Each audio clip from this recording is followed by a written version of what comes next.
Thank you for joining us for our chapel devotional. We're studying the book of Philippians on our weekend because it tells us how we can have undescribable, irreversible joy.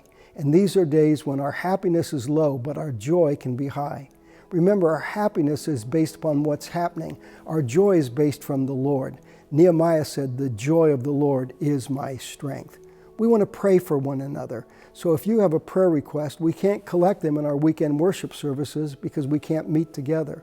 But we can still pray for each other. And if you have a prayer request, send it to prayer@thechapel.net, and several of us will be praying for you. Speaking of prayer, this week's title is, What a Prayer.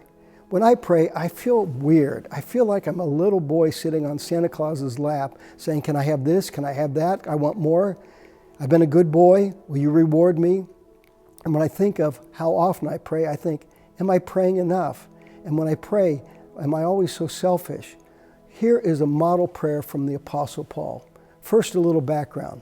Imagine you're awaiting trial in a city 1,500 miles from your home. You speak only a few words of their language. The jurisprudence of the day does not have habeas corpus. Nobody has to produce your body. Nobody has to present you for trial. They can just let you wait in prison for as long as they want. Paul doesn't know whether he's going to go on trial and be released, go on trial and be executed, or if he's ever going to go on trial. No date has been set. He has no attorney. It could be one of the most miserable experiences in life. No one came to visit him for months. When one friend finally came, he got so sick that he had to be sent back home. If you can imagine that situation, what are you praying for? I can tell you what I'm praying for. Here's my list. Get me out of this. But Paul didn't pray, get me out of this. He didn't even pray for himself. What did he do? He prayed for others. And the language is so precise, I'm going to take the time to read it for you.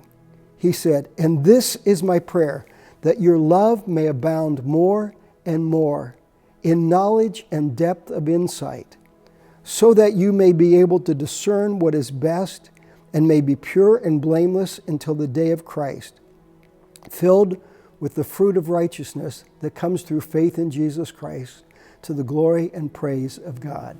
Now let me just list for you some of the things that he prayed for. He prayed for love to abound, for knowledge and depth of insight to increase, that they might be blameless.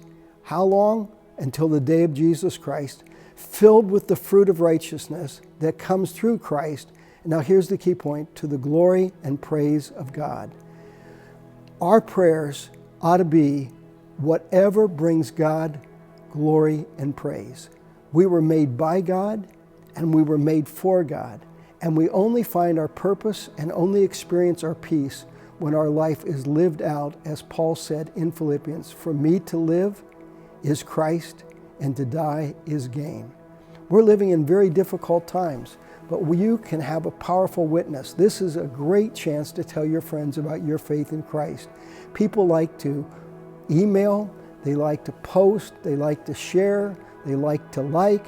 And if you want to go online in these days and just tell a little bit about your story, you'll bring glory to Christ and others to Christ, and you'll fulfill God's purpose in these difficult times.